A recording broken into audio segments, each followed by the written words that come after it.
Someone's coming for us. There. Barrett.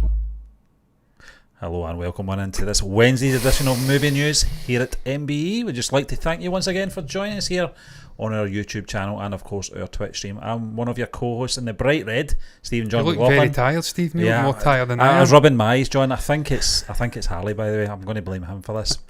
And in the blue, in the pink, maybe. I don't know. It's John C. Walsh. How you doing, John? It's purple. I wouldn't wear blue, Stephen. I'm doing fine, Stephen. Yes, I am about 13k deep in terms of exercise, but I'm doing good. I'm looking at it thinking, I could go some dairy milk right now. Dairy milk, yeah. It's that colour, isn't it? Yeah. It's exactly the colour. That's why I bought it, Stephen. I like dairy milk. Best chocolate in the world. You can shove your Lindt, you can shove your Kinder Buenos, your fucking Toblerones, all that crap right up your jacksie.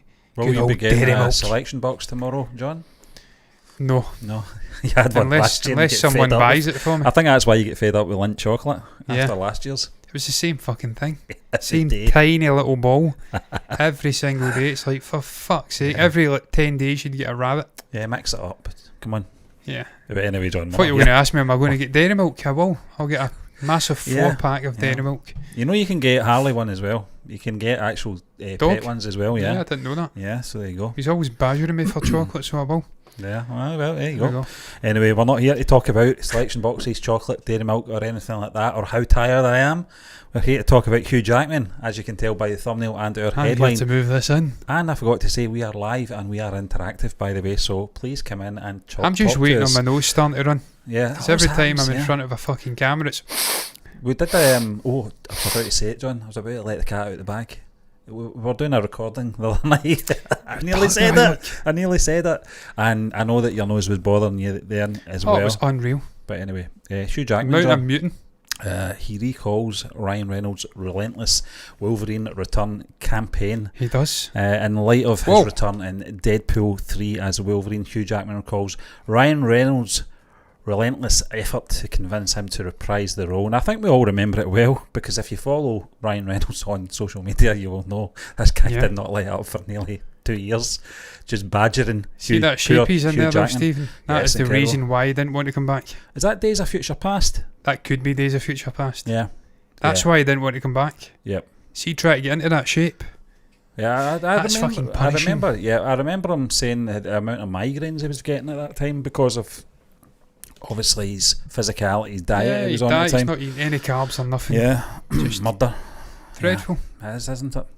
It's a hard life, certainly for Hugh Jackman anyway. But speaking with Deadline, the actor opens up about how the Deadpool star was persistent in his efforts to bring Wolverine back in Deadpool 3. This is what Hugh Jackman had to say, John. And here's maybe a bit of a hangover from Florine. I was driving out to the beach. It was mid-August and I had a week off from the show The Music Man on Broadway. My first week off in 8, 9 months, 10 months. And it came to me like, I really want to do that, and that was it. As soon as I arrived at the beach, I rang Ryan Reynolds just to see what the hell was going on, and there we were. It was quick, and trust me, there's not a morning I don't wake up where Ryan Reynolds is outside my house with posters saying please. He constantly asking me about it, and I was like, dude, I'm done. And now you're not done. So when what? He rang me back, he was like, are you serious? So yeah, I'm a terrible poker player. All that time I was saying I was done, I really meant it. But anyway, somewhere deep down this idea was obviously lurking and brewing. John, we talked about this before. Obviously we came on air and I did say to you as well that I don't even think deep down Ryan Reynolds believed that Hugh Jackman would be returning as Logan/Wolverine. Certainly none of us expected it either. I think Logan was a perfect swan song. Obviously some community members have come in and said this is actually from a different time period as well, so that's the way to get around it. Fair enough. From an actor's point of view, though, I thought it was a perfect swan song for the actor to leave the character. And I remember him and Patrick Stewart being on the Graham Norton show, I think it was, and they both agreed on the show that this was it. As long as the other one didn't step back in and of to course the ring. Patrick came back. He did. He broke his word. He came back in Doctor Strange too. So I can see your belly. So I opened up the doors, John. John, what do you think of this though? I mean, There was another thing that I was going to ask in terms of obviously. Shall I bring the browser back up? Appearance in terms of Hugh Jackman, how much of a role he's going to have in Deadpool 3, and also there was something else I was going to ask and I can't remember. It was when I was coming round to do the recording. It was something that it'll probably come back to me, but how big a role do you think he's going to have, John? Stephen, I think you'll have a sizable role in this movie. I don't think it's going to be a cameo. I think if you're coming back out of retirement to play a character synonymous with your name, yourself, over a decade, all the blood, sweat and tears put into it, the unbelievable journey to Logan, for you to come back out and G yourself up, get back into that shape, you don't just do that for a 5-minute cameo, a 2-minute appearance, like a fuck off from, what was it Days of Future Past? I think it was the first one, First Class. First Class. Yeah. You don't just do it for that, a fuck off, you can just, phone it in. Yeah. Continue doing it. I don't think Hugh's in bad shape. No, He's no Alfredo Morelos, for sort of comparison. He isn't some rotund, sort of overweight guy who's munching on pizza and ice cream in his off-season. This guy maintains a pretty good physique. He's always been involved. He's been the sort of trifecta actor. He can sing, dance and act. Yeah. Stage work, he's always in shape all year round. It's just getting to Logan shape. It's like Chris Hemsworth, always in shape, but getting to 4 shape is a different fucking business completely. For him to put in that commitment to, or give that commitment to go and get into that shape again, that tells me not just the shape, but the actual commitment to doing this character again, when he says he wouldn't, and he was vehemently denying it for years, tells me he is definitely going to be doing a sizable role in this movie. I think he'll be a co-lead with Ryan Reynolds, obviously Wade Wilson. I think the whole movie will be based around a relationship, Stephen. I think what he's coming into this MCU, is Deadpool 3 going to be part of the MCU? Is this going to be standalone? They'll work him in perhaps with Secret Wars. He has an influence in the next few phases. I don't know how they're going to implement it. All they've got to do there is do a Deadpool 3 the way they've always done it, and maybe throw in something in the last 2 minutes to connect it. That's what almost like Iron Man in the early days. That's what they did in the early days, wasn't it? Just throw in Samuel Jackson's character and that connects it. That's all they had to do. They did it with Incredible Hulk, bringing Tony Stark in at the very end. Yeah.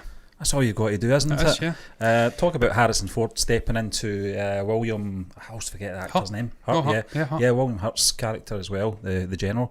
Harrison Ford, wow, what a pull that would be. His name, man. I was talking about that not long ago. John, another thing I did remember was, now we were talking about James McAvoy the other night there, in terms of coming back as Professor X at some point and maybe Secret Wars, and that got us onto the conversation about how secret he's been about it. His sort of answer wasn't really committing either way. And I've not had the call, but even if I did have a call, I wouldn't tell you. And it's very Tobey Maguire, Andrew Garfield type thing. I mean, Andrew was even up till a month before the movie released. He was on fucking talk shows. Yeah, Tick Tick Boom he was promoting at the time, whereas obviously Tobey wasn't, I don't think, doing anything at that point, so it was quite a luxury for him to stay out of the limelight. I keep saying it though, Stephen. Tom Holland's was the most impressive performance. This considering the guy's got previous reputation for being a sieve. Leaking everything. Well, just getting on to that conversation, John, and the experience that we had in that theatre last December with No Way Home, when Andrew Garfield first came onto the screen, that feeling you got, and then again for Tobey Maguire's Peter Parker.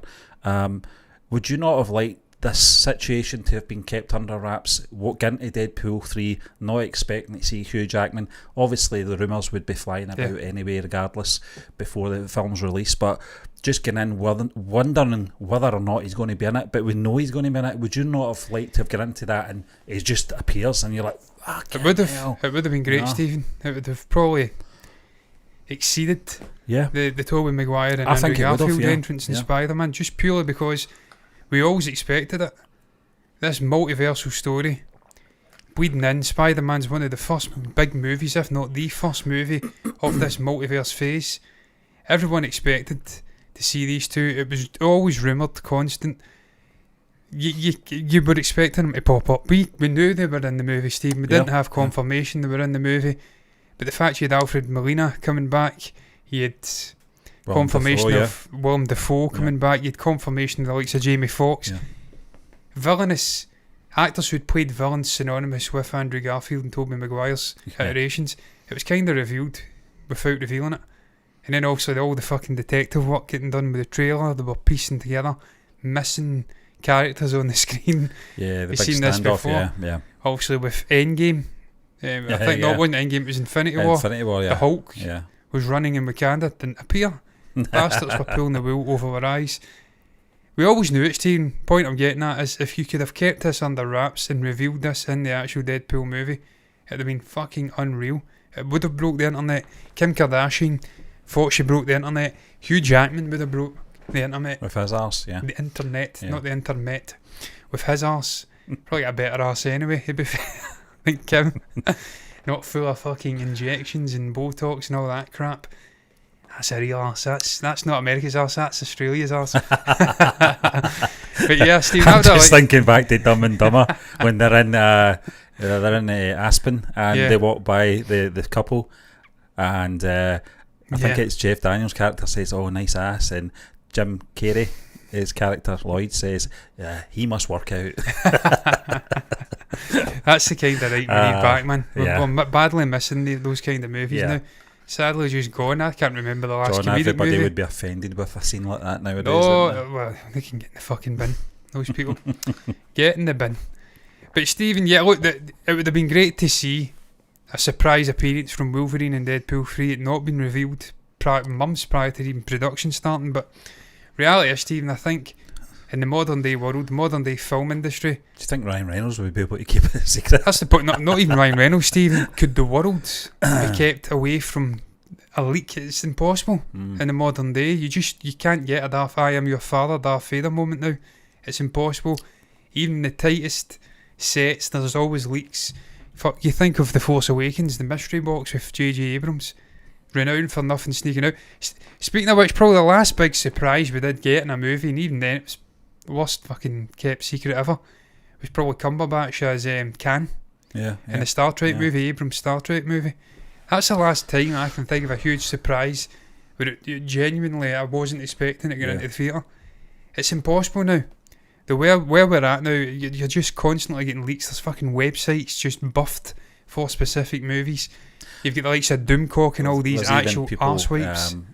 People know more about the industry in terms of crew as well. When people are actually picking out from some behind the scenes stuff, stunt doubles and stuff like that. That's Tobey Maguire's stunt doubles. That's incredible. Yeah, that's where we basically get the confirmation. I would not know things like that, but there's people out there that are in the know, John. There's people there that need to know because they don't like being they just want to be spoiled, they want to spoil it for everyone. You've got John Campea leaking images of them on the fucking set. That was a crazy one. A month before the movie came out. It's like, what the fuck? I don't know what he was doing there, because he doesn't normally do things like that. But we knew anyway, Stephen, with that movie. That's the point we're making. It was really just getting in and witnessing it, and for 100% confirmation. You were getting in 99.9%, weren't you, at the time? It did not dilute the experience. It did not, no. When Andrew came reveals through, were fantastic. the photo was incredible. Also, when Toby came through, we were just waiting on Toby at that point. When they were in that living room, the three of them, and there was a sort of standoff between Toby and Andrew's characters, and they were shooting webs. I just felt this sort of out of body experience. I was like, I can't believe I'm watching this. I didn't think this was possible. I didn't think that both Marvel and Sony would come to this kind of agreement. You remember how long we waited to see Spider-Man in the MCU? Yeah. It was fucking years. It was Civil War. The Civil War trailer, which was phenomenal, John, at the time as well. If only we had the channel at the time, we would have reacted to that, but it was phenomenal. It really was, and it was. And growing up, Stephen, the first movie you seen, comic book movie you seen in a theatre was that Spider-Man movie. Yeah, the 1978. Massive fan of Spider-Man as a teenager, as a kid. Playing the video games, grew up with the Raimi movies. Get the annual every year as well, John. Just for my Christmas. I loved the character. We talked about it the other day. He is my favourite Marvel character. So to see that moment, it was phenomenal. Was fucking one of the greatest cinematic experiences I've had. And John, just epic. The actual vibe in I think Wolverine would have topped it though. I do as well, John. I really do, just because it's Hugh Jackman. And I still think it could top at the moment he comes in. I don't know. I think I'm going to get into it the way a kind of Patrick Stewart was revealed in John Krasinski, etc. Oh, I hope you just kind of know they're there, and when they do come on, you're like, I think Ryan will do a better job of it though. I hope so. It was who's the director again? For Deadpool 3? I'm not sure. I think it's the guy who done Free Guy, wasn't it? Right, okay. The same guy he worked with on that Yeah. Netflix movie. Yeah. Very successful movie. I'll check that Apparently out much better. I forget what his name is. I trust Ryan to get that reveal just right. If indeed there's going to be a reveal and he's not in the movie right from the very get-go, but I think he's been wanting this for so long. Sean Levy. Sean Yeah. Levy. If you click in it, I'm sure it's Free Guy. The one with Taika Waititi as a villain. Yeah, the Adam Project, yeah. Yeah. Yeah. So he's got previous with He's Ryan collaborating Reynolds, with him again, so Stephen, this is a passion project for Ryan. This character, Wade, it's almost like what Tony Stark was to Robert Downey Jr., what Wolverine was to Hugh Jackman. It's a personal investment in this character. He's made a complete pig's ear of it many moons back in that Wolverine Origins movie, I think it was, when he pokes fun at it. He wanted to right that wrong. He leaked the initial sort of treatment, the idea for this character, his take on it, to get it actually made by the studio. This is something close to his heart, and the desire to work with Hugh, Wolverine, Wade Wilson together is something he's been pursuing vigorously for years. You see Hugh talking about it, and here he's fucking constantly asking him again, making ad campaigns, butting heads, kid on, obviously it's all kidology, joking with each other for fucking years. Jake Gyllenhaal as well. Jake Gyllenhaal getting him involved, I think it was Halloween or something, was it? Or Christmas sweater. jumpers, yeah. This has been going on for years. Yeah. So he has desired this for a long time. I do not believe he will drop the ball in terms of the reveal, any handling of this character in the movie. You mentioned Origins, but without Origins we don't get Deadpool. We don't get Deadpool 2, and we don't get the scenario we're in just now that we're talking about. It's expected 8th of November 2024, John. Yeah. The other thing I was going to ask, and I'm just because obviously I'm on IMDb just now, and the only characters and actors that have confirmed so far are obviously Ryan Reynolds, Hugh Jackman, and Leslie Uggams. Do you think some of the reoccurring characters from the previous two films will come back, or do you think they're locked out? It's just Deadpool's coming into the MCU. I don't know, Steve. That's I'd actually have to search up Deadpool 2, because there was one I really did like. Was it Zazie Beetz? Zazie Beetz, yeah. Domino really enjoyed that character in particular. I think she had luck. That was a skill or a sort of ability. Some of them I'm not so fussed with. Marina Baccarin, I think she played another character. She rings a bell. She may have been in something else, but her face does ring a bell. What was it she was in? She not in a TV? Gotham. She was in the Gotham. I think she was Jim Gordon's significant other. Yeah.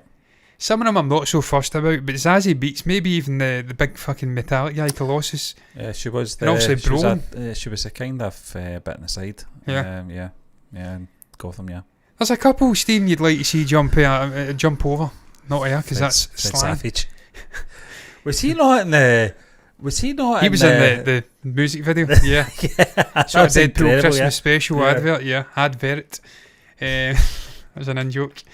Yeah, the sort of Nickelback video. That was fucking epic. Yeah. That was one of the first reactions Steve, did, wasn't it? This is what I'm excited about with this movie. It's not just the concept of Hugh coming back, the actual utilisation of the character in the movie. Cable potentially come out, but we'll get into that. Yeah. It's the promotion, the press junkets, the trailers, the teasers, the fucking posters. Everything about this is going to be incredible, man. The back and forth between these two guys, the banter. It's going to almost be like a WWE fucking bit where they're sort of kidology. What's it called again? There's a name for it. K-Fab. Where they want to kill each other in the press junket, and it'll build into the movie. Yeah. This is what I'm so excited about. Just seeing how they handle everything, man. Ryan Reynolds is just he's almost as pioneering with promoting movies and this character in particular as say like a Jim Cameron is or a Jon Favreau is in terms of technical pioneering. Yeah. That's the level he's at with promotion. No one does it like this guy. He is at the top of his fucking game when it comes to promoting a movie. How he's going to handle this is what excites me as well. But Cable, Stephen, Josh Brolin. You would say it's not possible, but then you see Star Wars and the Circus coming back. It's a Disney property. Yeah. He's not a big purple again, guy. Yeah, that's so it. It's the mocap allows these actors to appear as themselves or appear as other mocap actors, characters as well. The other thing I was going to talk about, John, was tonally. Are you concerned at all how tonally this is going to be? Is it going to be the continuity going to be the same in terms of tone, or do you think because This is probably the biggest gap between the three films, isn't it? I think the first two films were closer 2016? together. 2018, wasn't it? I think so. Maybe wrong. But have you got any concerns 2018 was tonally, Deadpool John?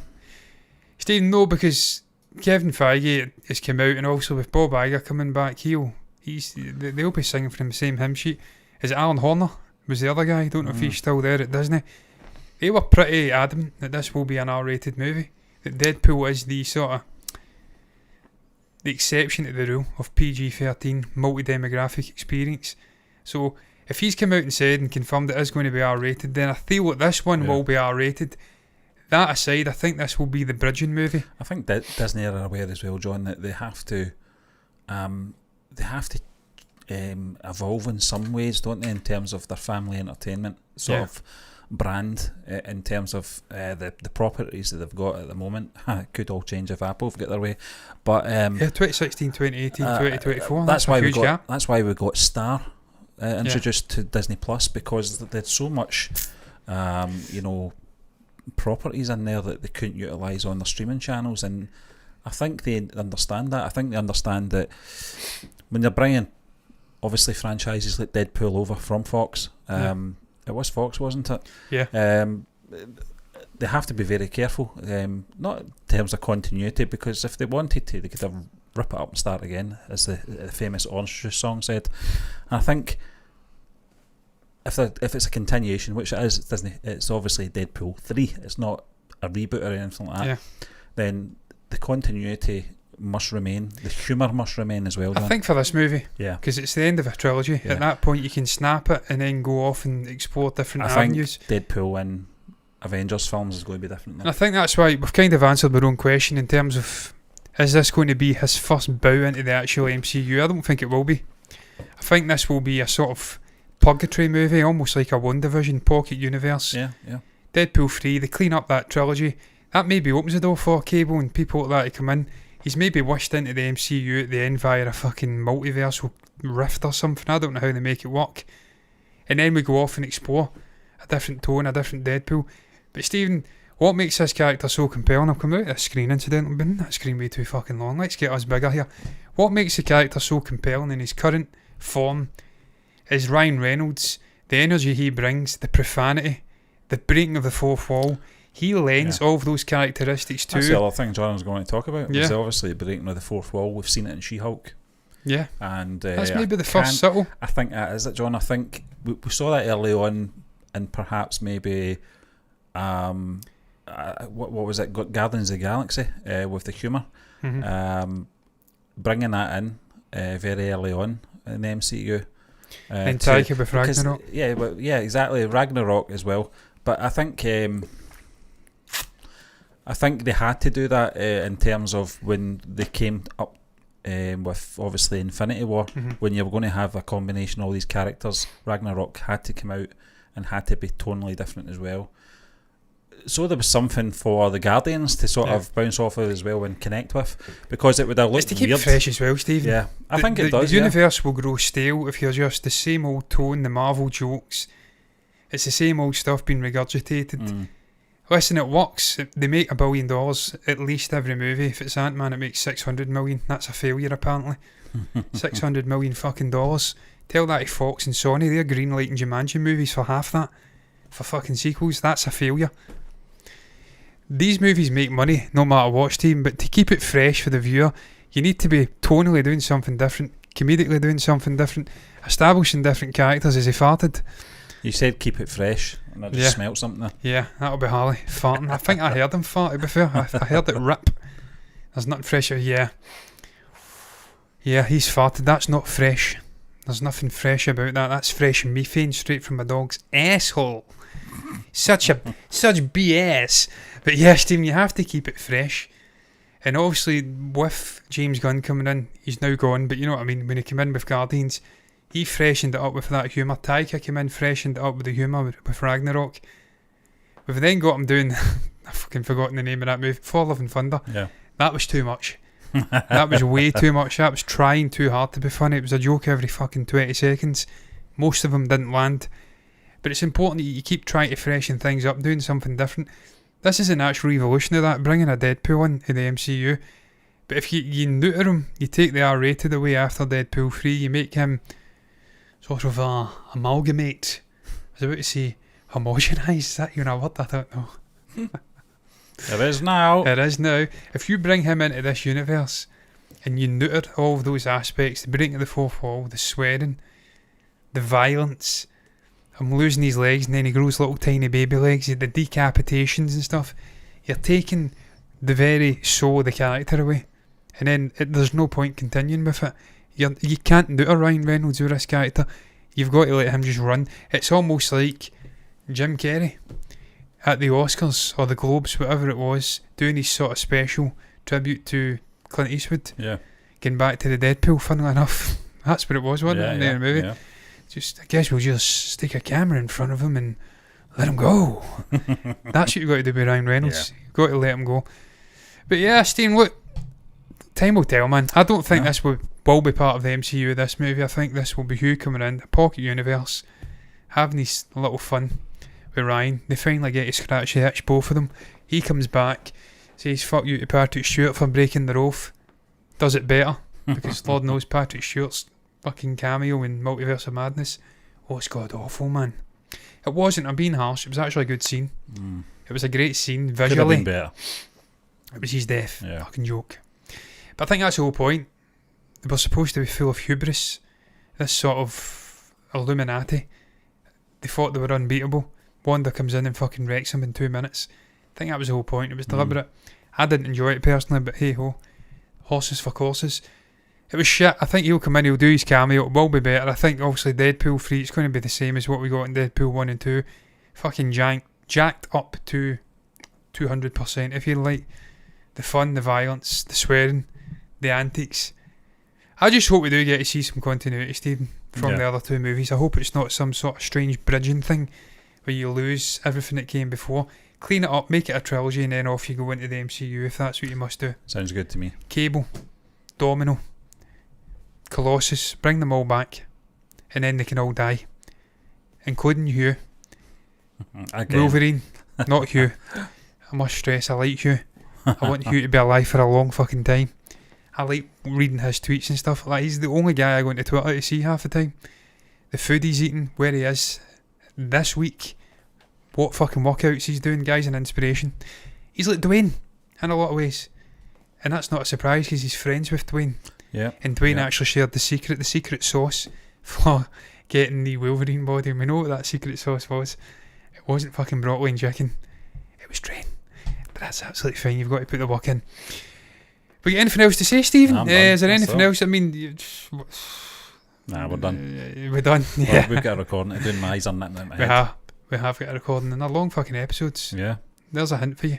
Ooh. That's going to round it up, man. What is your thoughts on... Whoa! There's this the intro. Blank screen. What is your thoughts on the sort of... We never even really spoke about the campaign. The asserted... Is that the concerted? That's the word. I'm tired as well. This is going to be interesting, this recording. The concerted campaign to get Hugh back as Wolverine from Ryan Reynolds apparently appearing outside his house. I don't think he did. I think he was lying there. That was just a sort of metaphorical vision for us to show us just how fucking desperate this man was to get him back. What's your thoughts on it? What's your thoughts on Hugh coming in? Thoughts on anything we've discussed in regards to this Deadpool 3 movie? Tonal stuff? How do you think they're going to implement him into the story? How do you think they're going to implement Deadpool, Wade Wilson, into the MCU? Share your thoughts down below about that. Anything else you feel compelled to share, you can go down below in the comments section. You can also like the video if you've enjoyed it. Subscribe to the channel, hit the bell icon on YouTube to get notifications straight to your eyeballs. The same thing over on Twitch, follow button, notifications button over there. This is on that platform, live, sometimes Monday to Wednesday, if I can be arsed. If not, it'll be Monday, Tuesday, because I couldn't find any fucking news yesterday. Harry Styles broke up with Olivia Wilde. Who fucking cares? I didn't even know he was with her. That was the news yesterday, that and Mario. See us live over on Twitch. Regardless of what you do though, thank you once again for watching us. All that leaves us to say is until the next time, me and Stephen are done. Bye bye. See ya. Wouldn't want to bite ya.